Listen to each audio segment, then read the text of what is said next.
प्रिय संस्कृत मित्राणी, नमो नमः। मैं दीपमाला उपाध्याय आप सबका स्वागत करती हूँ। आज मैं रचनात्मक कार्य के अंतर्गत अनुच्छेद लेखन के क्रम में कालिदास प्रकरण को लेकर उपस्थित हूँ। इस अनुच्छेद के माध्यम से हम लोग कालिदास के विषय में जानेंगे। सबसे पहले जान लेते हैं कालिदास कौन थे, उनकी प्रसिद्ध रचनाओं के बारे में भी जान लेते हैं।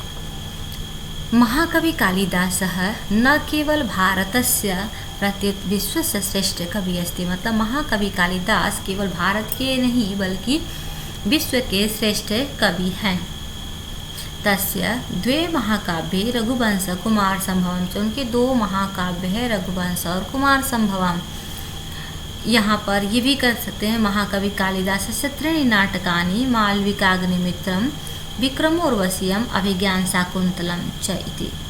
अर्थात महाकवि कालिदास के 3 नाटक हैं, मालविकाग्निमित्रम, विक्रमोर्वशीयम और अभिज्ञान शाकुंतलम। ये मुख्य रूप से इनके ग्रंथ हुए।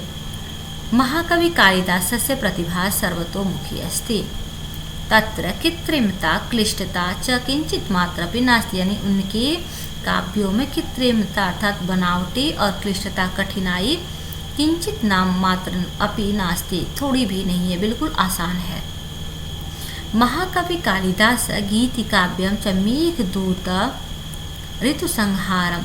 अर्थात महाकवि कालिदास के गीति काव्य में मेघदूत और ऋतु संहार है। तो कितनी रचनाएं हो गई? 2 महाकाव्य हो गए रघुवंश और कुमार संभवम, 3 नाटक हो गए मालविकाग्निमित्रम, विक्रमोर्वशीयम और अभिज्ञान शाकुंतलम, और 2 गीतिका काव्य हो गए। अर्थात कुल 7 कालिदासस्य 7 ग्रंथाः सन्ति। कालिदास के मुख्य रूप से 7 ग्रंथ हैं। अयं महाकवि संस्कृत साहित्ये अद्वितीय स्थानं धारयति। यह महाकवि संस्कृत साहित्य में अद्वितीय स्थान धारण करते हैं। महाकवि कालिदास प्रतिभाशील कवि अस्ति। प्रतिभाशील कवि हैं। उपमा कालिदासस्य इति उक्ति तस् विषये सुप्रसिद्धा अस्ति। उपमा कालिदास या उक्ति इनके विषय में प्रसिद्ध है। इस प्रकार से कालिदास के विषय में इस अनुच्छेद को आप असाइनमेंट के रूप में या फिर प्रोजेक्ट वर्क के रूप में भी कर सकते हैं और अच्छे अंक प्राप्त कर सकते हैं। धन्यवाद। मिलती हूँ फिर अगले वीडियो के साथ।